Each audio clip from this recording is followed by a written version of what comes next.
Assalamualaikum warahmatullahi wabarakatuh. Salam sejahtera buat kita semua. Semoga kita semua dalam keadaan sehat jasmani dan rohani, tidak kekurangan satu apapun. Amin ya robbal alamin. Oke, Mimin akan melanjutkan cerita Liontin Giok Naganya. Bab 1071 sampai bab 1075. Semua orang memandang Zhao Ritian. Nenek moyang keluarga Zhao tersenyum. Oke, Zhao Ritian, karena kamu tidak yakin, maka naiklah ke atas panggung dan bersaing dengan Zhao Meiting. Zhao Ritian mendengus. Persaingan apa? Iblis wanita ini sangat kuat. Bagaimana bisa aku menjadi lawannya? Tidak ada bandingannya. Karena kamu tahu kamu tidak bisa membandingkan, kenapa kamu tidak menerimanya? Tanya leluhur keluarga Zhao. Ini bukan tandinganku, Zhao Ritian, dan aku tidak menerimanya. Aku, Zhao Ritian, menolak menerimanya. Bagaimana? Kata Zhao Ritian. Patriark keluarga Zhao marah dan lucu, dan berkata, "Oke, selain Zhao Ritian, apakah ada orang lain yang tidak yakin?" Semua orang menundukkan kepala dan diam. Banyak dari mereka yang benar-benar setuju dengan Zhao Meiting. "Oke, kalau begitu aku akan mengumumkan." Pada saat ini, tiba-tiba terdengar desir, dan cahaya perak menyala, langsung menuju ke posisi leluhur keluarga Zhao. Ye Chong dapat melihat dengan jelas bahwa yang ditembakkan adalah belati tajam. Insiden itu terjadi secara tiba-tiba, dan tidak ada yang bereaksi. Dan Zhao Meiting masih jauh dari leluhur keluarga Zhao, dan sudah terlambat untuk menyelamatkannya.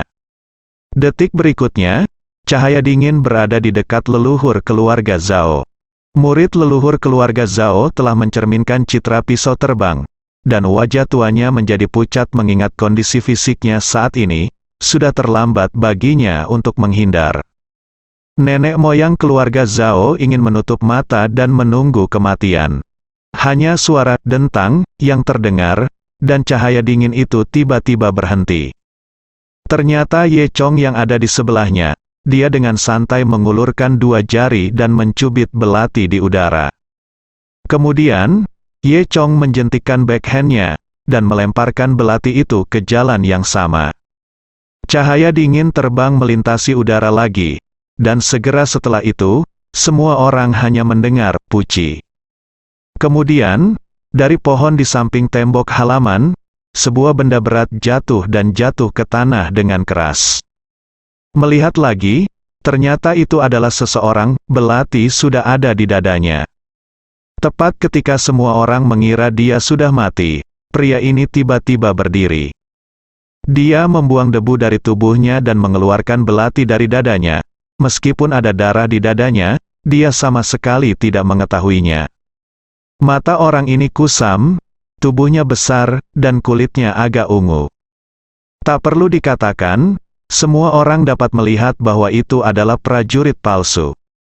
Semua orang di keluarga Zhao terkejut. Pada saat yang sama, di sekitar aula leluhur keluarga Zhao, lebih dari 20 bayangan hitam jatuh satu demi satu. Semuanya prajurit palsu. Keluarga Zhao semua terkejut. Prajurit palsu ini tidak berbicara, dan bergegas menuju keluarga Zhao di samping mereka. Untuk sesaat, jeritan mengguncang langit. Prajurit palsu membunuh siapa saja yang mereka lihat, tanpa ampun. Keluarga Zhao melarikan diri satu demi satu. Tetapi bagaimana para prajurit palsu ini bisa secepat itu? Untuk sesaat, terdengar teriakan, dan seluruh aula leluhur keluarga Zhao kacau balau. Ada dua prajurit semu yang telah bergegas menuju leluhur keluarga Zhao. Di sisi lain, Zhao Meiting juga dikelilingi oleh dua prajurit semu. Dia tidak bisa menjaga dirinya sendiri, dia ingin datang membantu, tetapi dia tidak bisa pergi. Untungnya, Ye Chong berada di sisi patriark keluarga Zhao, dan dia menendang kedua prajurit palsu itu. Adapun Zhao Chen, Zhao He dan yang lainnya, keluarga Zhao, yang relatif kuat, bergabung untuk menghadapi prajurit semu, tetapi mereka juga mundur dengan mantap. Yang mengejutkan Ye Chong adalah Zhao Jiang berdiri di sana, dan tidak ada dalang yang menyerangnya. Ye Chong tidak punya waktu untuk berpikir, hanya mendengar jeritan. Itu adalah tangisan Zhao Lubai. Ternyata seorang prajurit palsu bergegas ke meja junior keluarga Zhao ini. Dan Zhao Qiqing, Zhao Qianghong, Zhao Ritian, ketiga bajingan itu, semuanya bersembunyi di belakang Zhao Lubai. Pada saat kritis, mereka justru mendorong Zhao Lubai keluar. Melihat Zhao Lubai akan dipukuli sampai mati oleh seorang prajurit boneka, dia sangat ketakutan hingga wajahnya menjadi pucat. Sudo prajurit tidak tahu bagaimana bersimpati dan menghargai batu giok. Mereka membunuh siapapun yang mereka lihat. Kepalan besar akan mengenai tubuh Zhao Lubai, pukulan. Ini, Zhao Lubai pasti akan mati. Pada saat krisis, sesosok melintas dan menendang prajurit palsu itu dengan keras. Itu Ye Chong. Zhao Lubai masih shock, dan Ye Chong menerbangkan seniman bela diri semu lainnya. Kemudian, Ye Chong memeluk Zhao Lubai dan membawanya ke tempat yang lebih aman di dekatnya. Zhao Lubai ingin mengucapkan terima kasih kepada Ye Chong, tetapi Ye Chong bergegas ke sisi Zhao Meiting lagi. Dia membantu Zhao Meijiang berurusan dengan seniman bela diri semu lainnya. Zhao Lubai memperhatikan Zhao Meiting dan Ye Chong secara diam-diam. Mereka melawan prajurit palsu satu persatu, dan mereka bekerja sama dengan sangat diam-diam. Ini membuat Zhao Lubai semakin cemburu. Jika dia juga berkultivasi, dia bisa berdiri di samping Ye Chong dan bertarung berdampingan dengannya. Betapa hebatnya itu. Zhao Lubai tiba-tiba teringat apa yang dikatakan Kang Jietian padanya saat itu. Untuk sesaat, dia bahkan menyesal tidak meminum ramuan yang diberikan Kang Jietian padanya. Di sisi lain, leluhur keluarga Zhao sedang duduk sendirian di sana. Pada saat ini, Zhao Jiang berlari ke leluhur keluarga Zhao dalam beberapa langkah. Leluhur, cepatlah, ayo bersembunyi sebentar. Kemudian, dia menggendong leluhur keluarga Zhao di punggungnya dan berlari ke belakang dari aula leluhur. Dia dengan cepat berlari keluar dari halaman, melewati aula leluhur, dan berlari menuju belakang gunung. Sepanjang jalan, tidak ada prajurit boneka yang menyerang Zhao Jiang. Patriark keluarga Zhao membiarkan Zhao Jiang menggendongnya di belakang dan tidak berbicara. Tidak ada orang di sekitar mereka yang memperhatikan mereka. Setelah berjalan sekitar 10 menit, suara pertempuran berangsur-angsur menghilang. Zhao Jiang pergi ke hutan bambu dengan leluhur keluarga Zhao di punggungnya. Kemudian, Zhao Jiang menjatuhkan leluhur keluarga Zhao. Zhao Jiang berkata, "Leluhur, kamu baik-baik saja." Nenek moyang keluarga Zhao menggelengkan kepalanya, dan berkata dengan ekspresi kusam, "Aku baik-baik saja, Zhao Jiang, kamu harus kembali dan menyelamatkan orang lain." Zhao Jiang menunjukkan jejak yang tak terlihat dengan senyum di wajahnya. Dia berkata, "Leluhur tua, kamu adalah hal yang paling penting. Aku di sini untuk melindungimu." Kulit Zhao Jiang menjadi gelap. "Leluhur tua, apa maksudmu?" Patriark keluarga Zhao tersenyum sedih dan berkata, "Aku benar-benar tidak menyangka bahwa seorang pengkhianat dalam keluarga Zhao ternyata adalah kamu. Jika tebakanku benar, ini prajurit palsu juga berkolusi denganmu." Zhao Jiang tidak bisa berkata apa-apa. Dia tidak menyangka leluhur keluarga Zhao akan melihatnya begitu cepat. Dia masih berpikir untuk menipu pusaka leluhur keluarga Zhao. Nyatanya, meski leluhur keluarga Zhao kehilangan kultivasinya, pikirannya masih cerah. Ketika Zhao Jiang membawanya ke hutan bambu, dia sudah mengerti. Zhao Jiang berlari jauh. Tetapi bahkan seorang seniman bela diri palsu tidak menyerangnya, yang cukup untuk menunjukkan bahwa Zhao Jiang aneh. Selain itu, Zhao Jiang membawanya keluar, dan tidak membawanya kembali ke gubuk jerami yang lebih aman, tetapi membawanya ke hutan bambu yang tidak dapat diakses di gunung belakang. Jelas, Zhao Jiang adalah pengkhianat keluarga Zhao. Zhao Jiang diekspos oleh leluhur keluarga Zhao, dan dia hanya merobek wajahnya. "Hehe, leluhur, sepertinya kamu tidak bisa menyembunyikan apapun darimu, itu benar. tapi kamu tidak bisa bersembunyi dariku. Aku tahu, manual pedang keluarga Zhao masih bersamamu, itu sama sekali tidak dicuri oleh ayah Zhao Meiting. Serahkan manual pedang, dan aku bisa membuat kematianmu lebih mudah. Bahkan jika aku seorang junior, ia bagian terakhir rasa hormat dari leluhur. Nenek moyang keluarga Zhao terkekeh, sudah terlambat, saya telah menghancurkan manual pedang, dan itu tidak lagi menjadi milik saya. Kentut, Anda harus menyerahkannya dengan cepat, agar tidak menderita. Zhao Jiang memandang leluhur keluarga Zhao dengan kejam.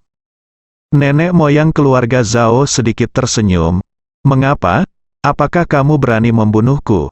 Bahkan dalam situasi ini, kamu adalah seorang pengecut. Aku telah memandang rendah kamu sejak kamu lahir. Kamu adalah sampah keluarga Zhao. Aku sangat menyesalinya. Ketika kamu lahir, aku seharusnya meminta orang tuamu untuk mencekikmu. Dasar bajingan. Zhao Jiang memerah karena marah, dan mengangkat tamparannya tiba-tiba. Dan ketika dia hendak menamparkan, dia tiba-tiba teringat sesuatu. Dia terkekeh, leluhur tua, Anda tidak perlu menggunakan metode agresif untuk memprovokasi saya. Apakah Anda ingin saya membunuh Anda? Bahwa aku membunuhmu? Aku tidak akan bisa mendapatkan pijakan di keluarga Zhao, kan? Kamu terlalu banyak berpikir. Lihat, jangan khawatir, aku tidak akan membunuhmu, karena tentu saja orang lain akan membunuhmu. Nenek moyang keluarga Zhao menghela nafas. Aku tidak berharap kamu punya otak, tapi sayang sekali kamu tersesat. Zhao Jiang mendengus dingin, leluhur tua, saya akan kembali untuk menyelamatkan orang sekarang. Jangan khawatir, saya tidak akan membiarkan prajurit palsu merajalela di keluarga Zhao. Dan segera, saya akan mengalahkan prajurit palsu ini. Pada saat itu, keluarga Zhao akan tahu, saya memiliki kekuatan untuk melindungi keluarga Zhao. Dan selanjutnya, mereka akan memilih saya sebagai leluhur berikutnya. Ketika saya menjadi leluhur, saya akan segera membiarkan Zhao Meiting turun untuk menemanimu. Apakah kamu tidak menyukainya? Hahaha. Patriark keluarga Zhao mengertakkan gigi dengan kebencian ketika mendengar rencana Zhao Jiang. Kamu tidak akan berhasil. Jika kamu berani menyentuh Meiting, aku tidak akan pernah biarkan kamu pergi. Zhao Jiang mendengus dingin. Aku tidak takut padamu sebagai laki-laki, tapi aku masih takut padamu sebagai hantu. Zhao Jiang tertawa liar, lalu berbalik dan pergi. Melihat punggung Zhao Jiang, mata leluhur keluarga Zhao terbakar. Pada saat ini, kepala keluarga Zhao tiba-tiba merasakan kilatan cahaya merah di depan matanya. Seorang wanita berbaju merah tiba-tiba muncul di depan leluhur keluarga Zhao. Ahei, leluhur agung keluarga Zhao, aku tidak menyangka akan begitu tertunduk. Wanita itu menggoda beberapa patah kata, lalu berkata, namaku ular merah, berikan aku harta keluarga Zhao, dan aku akan membantumu membunuhnya. Zhao Jiang, bagaimana? Leluhur keluarga Zhao mendengus. Jadi kamu yang ada di belakangnya.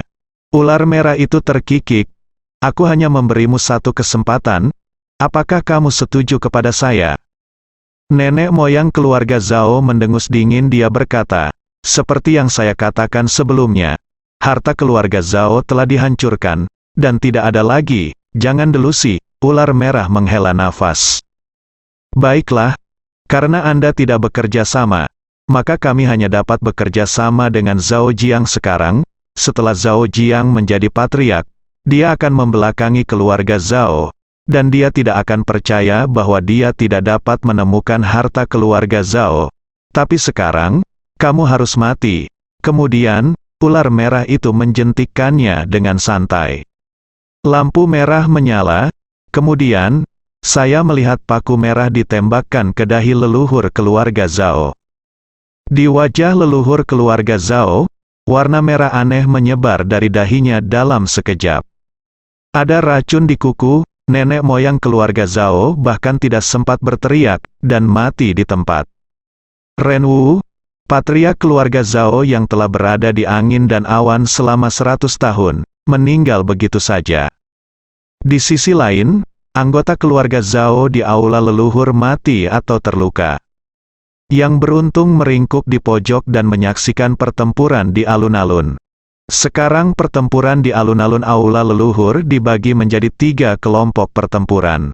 Zhao Chen, Zhao He dan yang lainnya sudah mulai mundur dengan mantap melawan prajurit palsu bersama-sama, dan akan segera kehabisan uang. Ada juga lebih dari selusin pengawal ahli dari keluarga Zhao yang mengepung seorang seniman bela diri palsu. Jelas, seniman bela diri palsu itu juga lebih unggul. Ada juga kelompok pertempuran, Ye Chong sendirian, bertarung melawan 10 prajurit semu. Meskipun prajurit semu ini sama sekali bukan lawan Ye Chong, tetapi karena jumlah yang besar dan fakta bahwa prajurit semu ini semuanya adalah prajurit peringkat Da Cheng Huang, sulit bagi Ye Chong untuk menang untuk sementara waktu. Untungnya, Ye Chong telah meminta Zhao Meiting untuk melindungi Zhao Lubai dan membawa Zhao Lubai ke tempat yang aman. Jadi Ye Chong tidak khawatir, dan berurusan dengan prajurit palsu ini dengan santai. Tepat ketika pertempuran menemui jalan buntu, Zhao Jiang bergegas kembali. Dia berteriak, "Semuanya, jangan takut, aku, Zhao Jiang, ada di sini, keluarga Zhao ada di sini." Suaranya sangat keras, seolah-olah dia sengaja menarik perhatian prajurit semu. Benar saja, kedua prajurit semu itu telah memperhatikannya, dan kemudian mereka meninggalkan kelompok pertempuran Ye Chong dan bergegas menuju Zhao Jiang. Ye Chong berpikir, apakah Zhao Jiang ini mencari kematian? Basis kultivasi Zhao Jiang hanyalah seorang prajurit tingkat Huang Junior, dan bahkan seorang prajurit palsu tidak dapat menghadapinya, apalagi 2.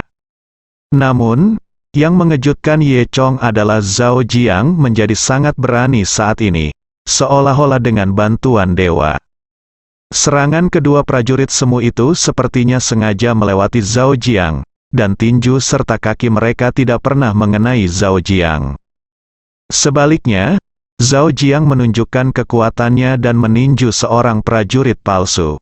Pendekar wayang yang dipukul, setelah dipukul, pergi berlebihan terbang keluar. Tampaknya pukulan ini lebih kuat dari pukulan Ye Chong. Kemudian, Zhao Jiang menendang seniman bela diri palsu lainnya dan menendang terbang seniman bela diri palsu lainnya. Kedua prajurit semu itu dirobohkan oleh Zhao Jiang, dan setelah bangkit dari tanah, mereka dengan cepat melompat keluar dari halaman dan melarikan diri. Ye Chong tercengang, dia bahkan tidak bisa melakukan ini, tapi Zhao Jiang melakukannya. Kemudian, seniman bela diri semu lainnya mengabaikan lawan mereka dan bergegas menuju Zhao Jiang satu demi satu. Segera setelah prajurit palsu ini melakukan kontak dengan Zhao Jiang, mereka dikalahkan satu demi satu. Segera, Zhao Jiang telah mengalahkan 6 prajurit semu. Semua orang di keluarga Zhao yang bersembunyi di sudut bertepuk tangan saat melihat pemandangan ini. Kerja bagus, Zhao Jiang, ayo, usir bajingan ini.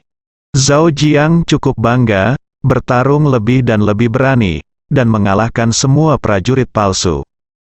Semua orang bersorak dan menganggap Zhao Jiang sebagai penyelamat keluarga Zhao. Orang biasa tidak bisa melihatnya, tapi Ye Chong bisa melihatnya dengan jelas. Zhao Jiang sama sekali tidak memiliki kekuatan seperti itu. Dia tampaknya memiliki kesepakatan dengan prajurit palsu ini bahwa prajurit palsu tidak akan melawan Zhao Jiang. Dan begitu prajurit palsu diserang oleh Zhao Jiang, mereka akan berpura-pura terluka parah dan melarikan diri. Segera, semua pejuang boneka melompat keluar dari tembok dan melarikan diri. Aula leluhur keluarga Zhao akhirnya mendapatkan kembali ketenangannya, dan semua orang di keluarga Zhao aman. Semua orang menghela nafas lega.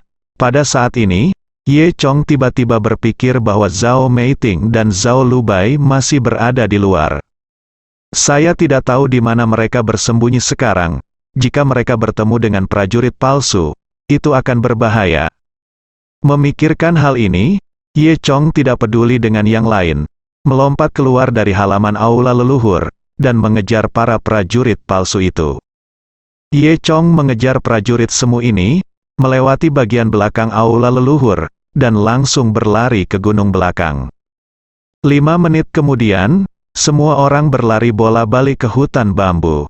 Prajurit palsu itu seperti sekelompok tikus, semuanya masuk ke hutan bambu di gunung belakang. Ye Chong tidak mengejar lagi, karena dia menemukan mayat di bawah bambu. Mayat leluhur keluarga Zhao, jantung Ye Chong berdetak kencang. Dia tidak berharap leluhur keluarga Zhao terbunuh. Dilihat dari penampilan leluhur keluarga Zhao, jelas dia meninggal karena keracunan. Ye Chong berjongkok dan memeriksa nafas leluhur keluarga Zhao untuk melihat apakah dia bisa diselamatkan. Jelas, leluhur keluarga Zhao sudah mati, dan tidak ada cara untuk menyelamatkannya. Saat ini, saya hanya mendengar suara langkah kaki yang berisik, dan semua orang dari keluarga Zhao datang. Saya tidak tahu siapa yang berteriak, nenek moyang sudah mati, leluhur dibunuh oleh Ye Chong. Keluarga Zhao semua tertegun di tempat. Pada saat ini, Zhao Jiang juga berlari, kerja bagus. Ye Chong, keluarga Zhao, saya memperlakukan Anda sebagai tamu. Tetapi Anda benar-benar membunuh leluhur tua. Masalah hari ini, keluarga Zhao tidak akan pernah melepaskannya. Zhao Chen menyipitkan mata di sampingnya. Mata itu berkata, tunggu, ada yang aneh saat ini. Tuan Ye belum tentu pembunuh yang membunuh leluhur. Kamu Zhao Chen, apa yang kamu bicarakan? Nenek moyang telah terbunuh sekarang. Dan kamu masih berbicara omong kosong seperti itu? Zhao Jiang memarahi. Pembunuhnya adalah Ye Chong. Begitu banyak orang melihatnya dengan mata kepala sendiri. Apakah itu palsu? Karena Zhao Jiang menyelamatkan semua orang, sekarang Zhao Jiang secara samar-samar dipimpin oleh Zhao Jiang. Oleh karena itu, dibandingkan dengan Zhao Chen, semua orang di keluarga Zhao lebih mempercayai kata-kata Zhao Jiang. Zhao Chen kehilangan kata-kata untuk sesaat, dan tidak tahu harus berkata apa. Namun, dia tidak percaya bahwa Ye Chong akan membunuh leluhurnya. Ye Chong berkata, aku tidak membunuh pria itu. Dia sudah mati ketika aku datang. Kamu kentut, siapa yang akan percaya omong kosongmu? Dasar penjahat tak tahu malu, hari ini kamu harus membayar nenek moyangmu, kata Zhao Jiang. Saat ini, Zhao Meiting dan Zhao Lubai juga bergegas mendekat. Ketika Zhao Lubai melihat kematian tragis leluhur keluarga Zhao, air mata langsung mengalir keluar. Leluhur, apa yang kamu lakukan? Bagaimana ini bisa terjadi? Harus bertanya pada teman lamamu Ye Chong. Zhao Lubai berkata, tidak mungkin, itu pasti tidak dilakukan oleh Ye Chong. Zhao Jiang mencibir, saya melihat bahwa kalian berdua, ayah dan anak, dibunuh oleh Ye Chong. Bingung. Masalah ini aneh, kurasa Ye Chong tidak melakukannya, kata Zhao Meiting. Zhao Jiang berkata tanpa ragu, Zhao Meiting, leluhur sangat baik padamu dan membawamu ke sisinya. Aku tidak menyangka kamu akan berbicara untuk orang luar. Kamu adalah serigala bermata putih, Chong. Dia ingin membunuh seseorang, tidak akan menggunakan racun, lanjut Zhao Meiting. Zhao Meiting berani berbicara untuknya dalam situasi ini, yang sangat menyentuh hati Ye Chong. Namun, dia terlalu malas untuk menjelaskan apapun kepada orang-orang ini. Tepat ketika semua orang berdebat, seorang murid keluarga Zhao berlari dan membisikkan beberapa patah kata di samping Zhao Jiang. Murid dari keluarga Zhao ini memiliki sesuatu untuk dikatakan kepada Zhao Jiang daripada Zhao Chen. Jelas bahwa semua orang menganggap Zhao Jiang sebagai pemimpin generasi baru dan mengabaikan Zhao Chen. Lagi pula, Zhao Jiang baru saja menyelamatkan keluarga Zhao. Mata Zhao Jiang berbinar ketika dia mendengar kata-kata murid itu, dan dia berkata, tolong cepat. Murid itu berlari ke bawah dan membawa sekelompok orang bersamanya setelah beberapa saat. Itu adalah orang-orang di saluran kedua, pemimpinnya adalah Yu Daye, diikuti oleh Zhou Chuan, Liu Xi, dan beberapa master dari saluran kedua. Ternyata Yu Daye dan yang lainnya mendapat kabar bahwa sejumlah besar prajurit palsu berada di Gunung Suefeng. Jadi mereka bergegas. Tetapi ketika dia tiba, semuanya sudah terlambat. Ketika Yu Daye melihat pemandangan itu, dia tidak bisa menahan perasaan yang dalam.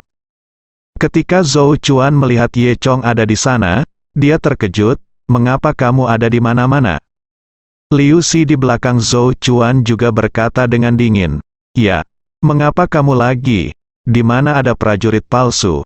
Di sana apakah kamu sekarang?" Aku benar-benar meragukan apa yang harus kamu lakukan dengan prajurit semu. Ye Chong berkata sambil tersenyum, "Aku juga sangat meragukan sekarang karena pikiranmu penuh dengan siang. Kamu bisa bodoh." Liu Si sangat marah dan hendak meledak. Yu Daye menghela nafas. "Oh, sayang sekali, Patria keluarga Zhao adalah sosok yang bijaksana dan kuat. Dia tidak menyangka akan mati dengan cara ini, sungguh menyedihkan dan menyedihkan, menyedihkan dan menyedihkan." Setelah itu, Yu Daye bertanya, "Tuan Ye, siapa yang membunuh leluhur Zhao Jiang?" Zhao Jiang bersenandung di sampingnya, "Pertanyaan bagus. Orang yang membunuh leluhur itu adalah Ye Chong." "Apa, tidak mungkin," Yu Daye berkata. Dan kemudian dia berpikir, tidak pantas baginya untuk mengucapkan kata-kata seperti itu pada kesempatan seperti itu. Jadi dia menambahkan kata, di akhir, mengubah tidak mungkin menjadi tidak mungkin. Kalimat afirmatif menjadi kalimat tanya. "Apa yang tidak mungkin? Orang-orang seperti kita telah melihatnya dengan mata kepala sendiri," kata Zhao Jiang. Terlepas dari apakah mereka melihatnya atau tidak, semua orang di keluarga Zhao mengangguk terlebih dahulu. Zhao Jiang melanjutkan, "Tepat pada waktunya. Para pemimpin saluran kedua ada di sini. Anda harus memberikan penjelasan kepada keluarga Zhao untuk masalah ini." Ye Chong datang. Dan kemudian para prajurit palsu itu datang. Saya sekarang curiga bahwa Ye Chong yang membawa di prajurit boneka itu. Liu Si mencibir, "Sepertinya buktinya tidak diragukan lagi. Ye Chong, mari kita lihat apa yang harus kamu perdebatkan kali ini." Yu Daye berkata, "Ya, sulit untuk mengatakannya sekarang. Hehe, Ye Chong ini adalah milik kita. Kedua berani membunuh sesuka hati di depan lorong. Apalagi saat channel kedua kita tidak ada di situs, dia adalah pembunuh gila, sangat mungkin untuk membunuh leluhur keluarga Zhao," kata Liu Si. Zhou Chuan juga berbisik, "Ya, Tuan Yu, apakah Anda masih ingat apa yang Anda katakan? Dalam 3 hari, saya harus memberi Anda penjelasan, dan hari ini sudah hari ketiga. Ye Chong ada di sini sekarang, dan semua orang menunggu penjelasan Anda." Sebenarnya, Yu Daye mengatakan ini kepada semua kepala sebelumnya. Itu hanya taktik untuk menunda serangan. Dia tidak menyangka bahwa dia benar-benar akan bertemu Ye Chong ketika dia datang untuk menjalankan misi kali ini. Tapi itu juga bagus, dia dan atasannya punya rencana. Tepat pada waktunya saya membutuhkan bantuan Ye Chong. Memikirkan hal ini, Yu Daye tersenyum, "Semuanya, yakinlah, saya pasti akan memberi Anda penjelasan untuk masalah ini dan yang sebelumnya." Saat dia berkata, dia memandang Ye Chong, "Tuan Ye, jika ini masalahnya, tolong minta Tuan Ye untuk ikut dengan kami. Jangan khawatir, kami akan menyelidiki masalah ini dengan jelas dan tidak akan salah dengan Anda."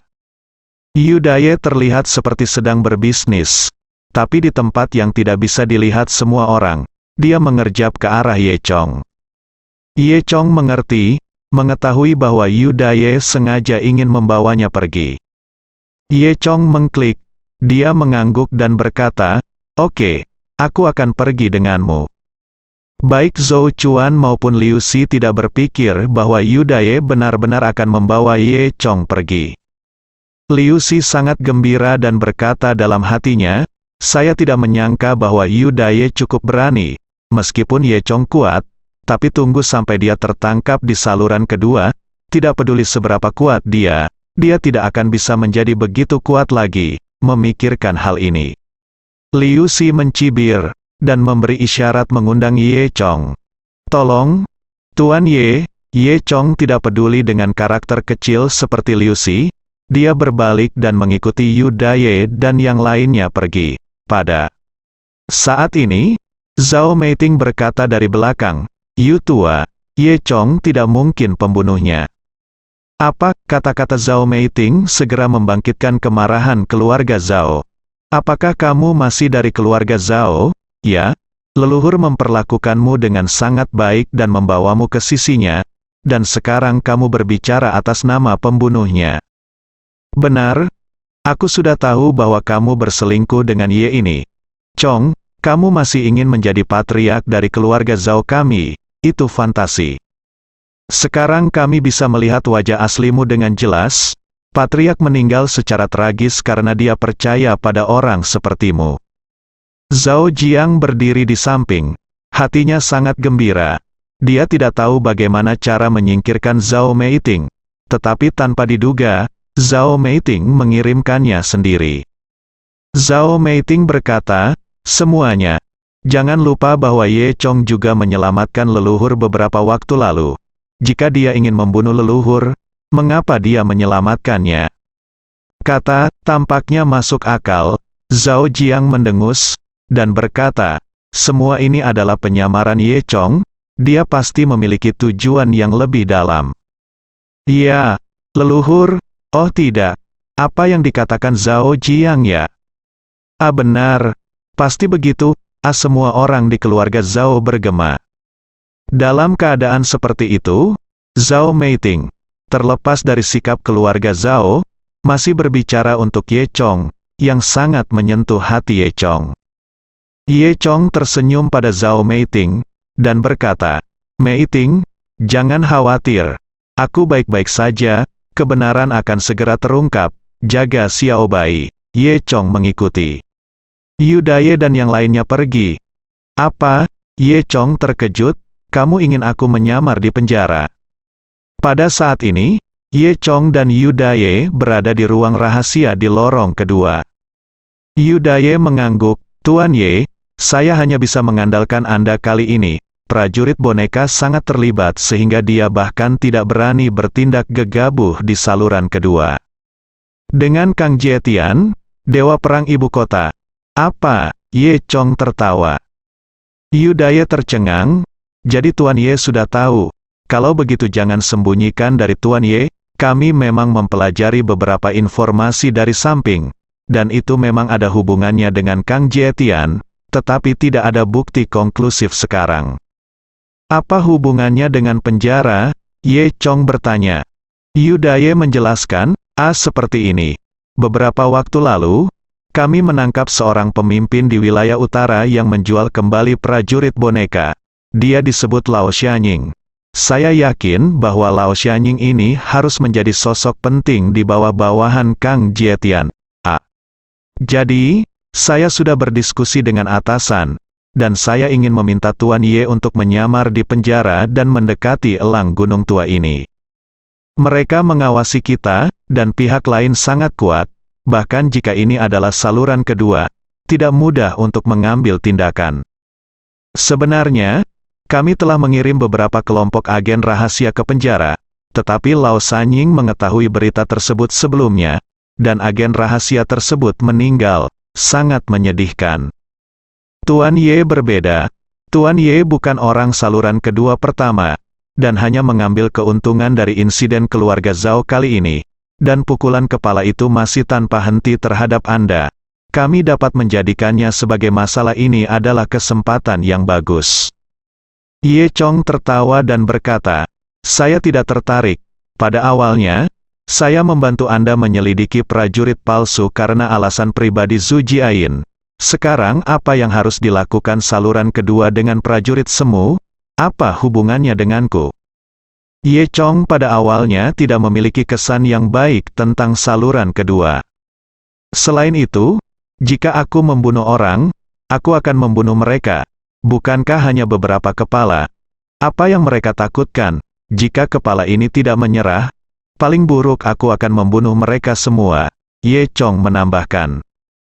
Yu Daye tidak tahu apakah harus tertawa atau menangis.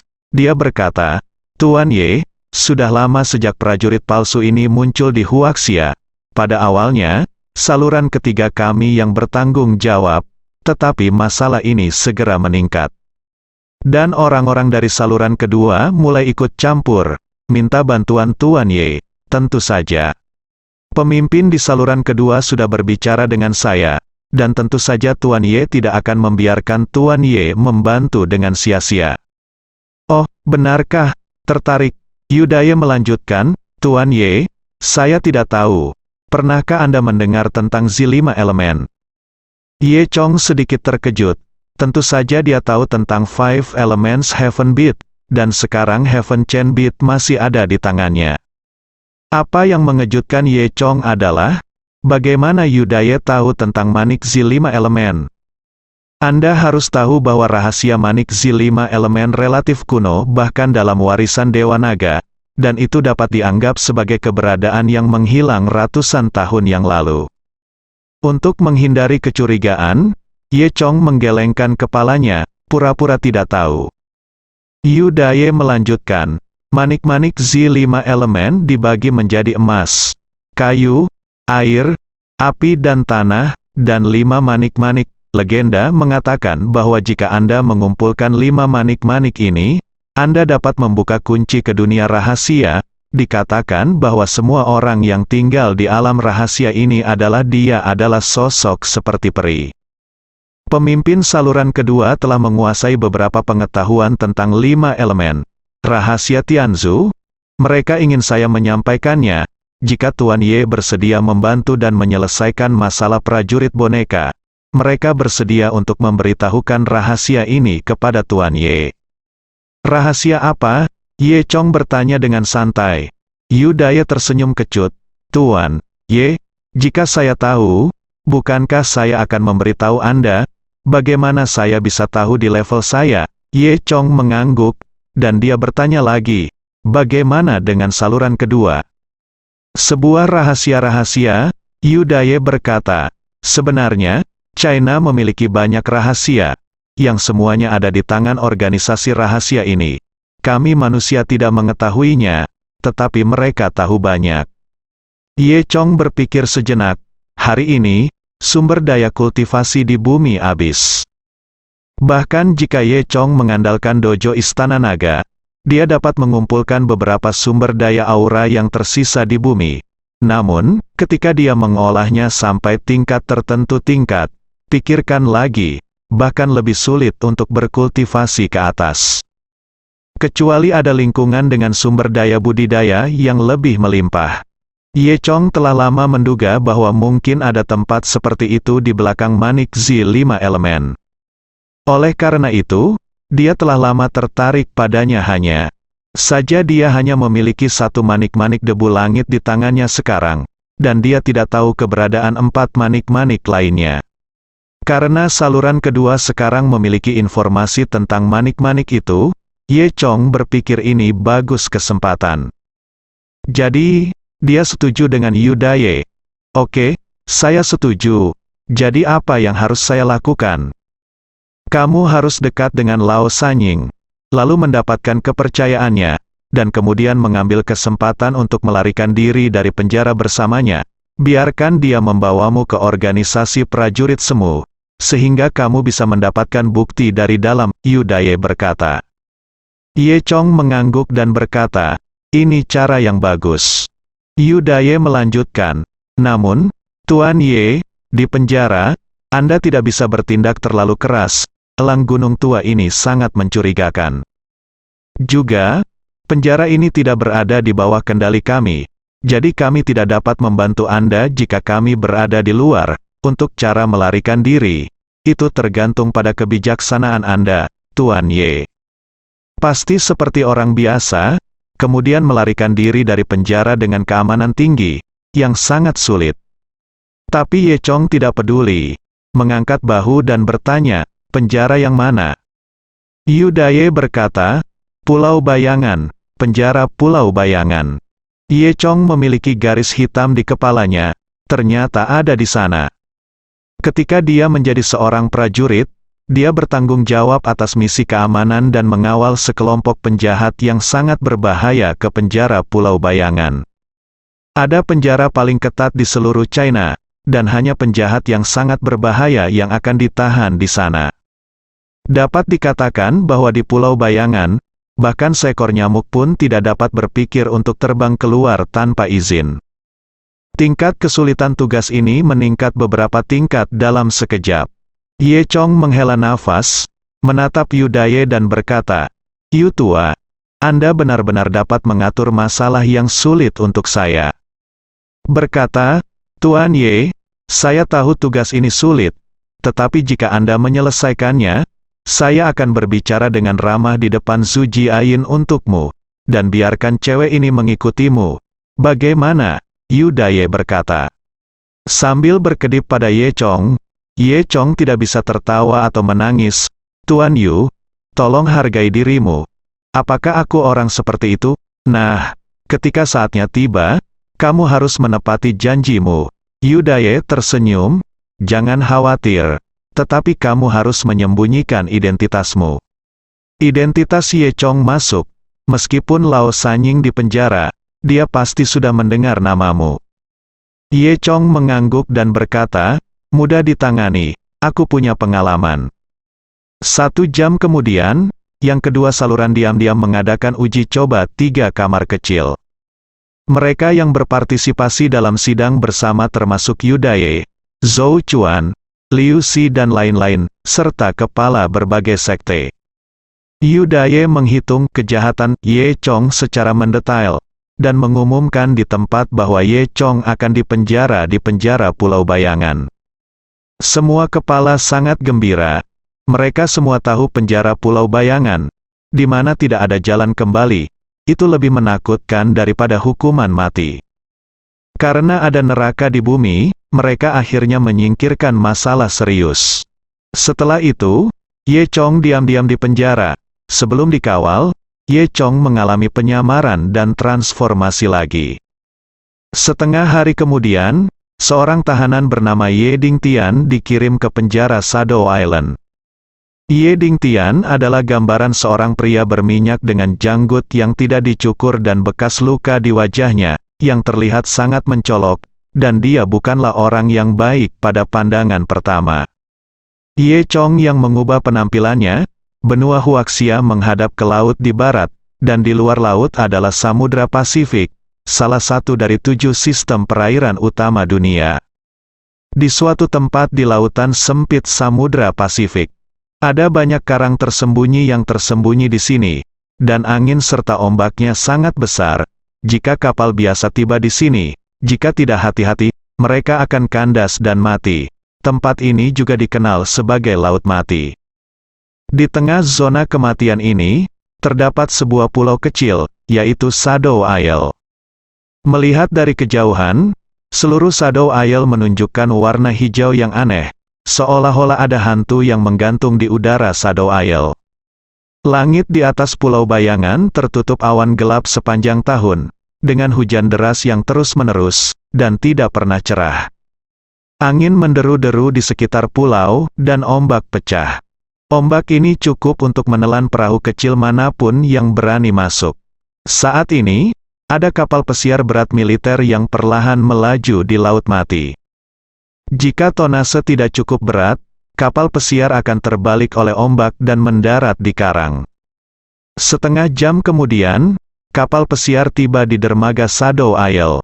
Saat itu baru lewat pukul 3 sore, dan Shadow Island sudah jatuh ke dalam kegelapan.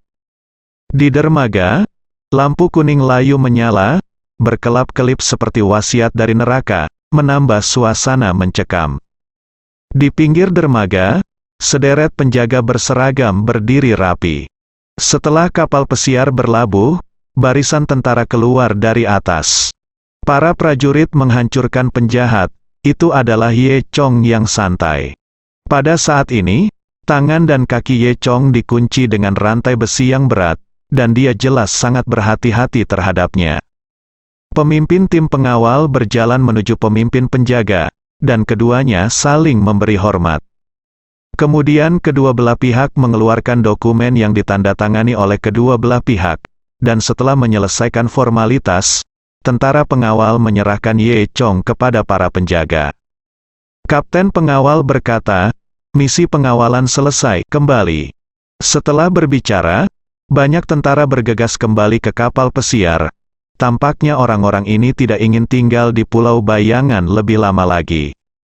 Kemudian, kapal pesiar mengeluarkan bunyi bip panjang dan pergi lagi. Setelah Ye Chong menginjak pulau itu, dia merasa bahwa udara di pulau itu sangat lembab. Melihat sekeliling, ada bayangan suram dan abu-abu di kejauhan, yang merupakan bangunan utama penjara Pulau Bayangan. Saat ini, ia seperti iblis dengan mulut terbuka, menunggu kedatangannya. Ye Chong merasa bahwa fenomena langit di sini sangat aneh. Seolah-olah itu bukan fenomena langit alami, seolah-olah dipengaruhi oleh sesuatu. Hal yang paling aneh adalah udara di sini sepertinya tidak transparan, melainkan semacam warna hijau pudar. Ye Chong merasa mungkin ada rahasia khusus di sini. Saat ini, pemimpin penjaga datang. Ini adalah pria jangkung dan gemuk. Dengan tangan di belakang, dia berjalan ke arah Ye Chong. Dia melihat slip serah terima dan melemparkannya ke tangan penjaga di sebelahnya.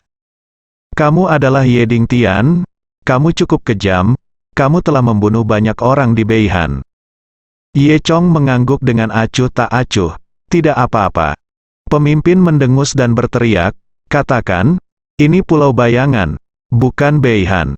Jika itu naga, kamu harus berubah menjadi belatung, dan jika itu harimau, kamu harus berubah menjadi kecoa. Apakah kamu mengerti? Ini adalah aturan Shadow Island. Jika tidak, aku bisa membuat hidupmu lebih buruk daripada kematian."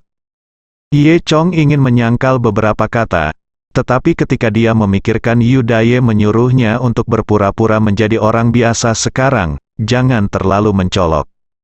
Ye Chong berpikir sendiri, lupakan saja, lalu mengangguk, berpura-pura menjadi patuh. Pemimpin berpikir bahwa Ye Chong ketakutan. Dia sangat puas. "Nama belakang saya adalah Huang. Nama saya Huang Juemu, dan saya pengawas area penjara di sini.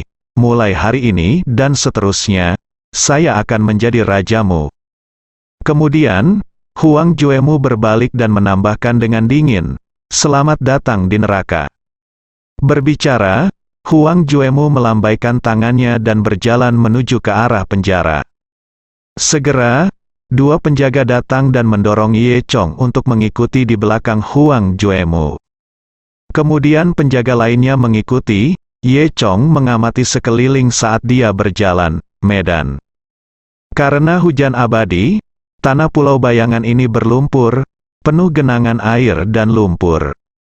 Tumbuhan biasa di tanah tidak bisa tumbuh. Yang tumbuh di sini adalah jenis tumbuhan khusus di Pulau Bayangan. Saat ini, langit sedang masih meneteskan hujan ringan. Pada saat ini, Huang Juemu memelototi Ye Chong. "Apa yang kamu lihat, nak? Apakah kamu masih ingin melarikan diri? Saya dapat memberitahu Anda dengan jelas bahwa tidak ada yang dapat melarikan diri dari penjara Pulau Bayangan. Bahkan jika dia mati, jiwanya harus tetap di sini." Saat berbicara, semua orang sudah mencapai gerbang penjara. Terdengar suara berderit, dan gerbang besi besar penjara dibuka dengan susah payah. Sekilas, gerbang besi itu beratnya lebih dari 10 ton. Di dalam gerbang besi, berdiri dua penjaga bersenjata lengkap. Huang Juemu memimpin Ye Chong masuk, dan semua orang memberi hormat kepada Huang Juemu. Setelah Ye Chong dan yang lainnya masuk, mereka mendengar suara klak-klak, menutup gerbang besi. Ini adalah penjara bagian luar gerbang dinding. Melalui gerbang besi, memasuki kompleks penjara Shadow Isle, bersambung.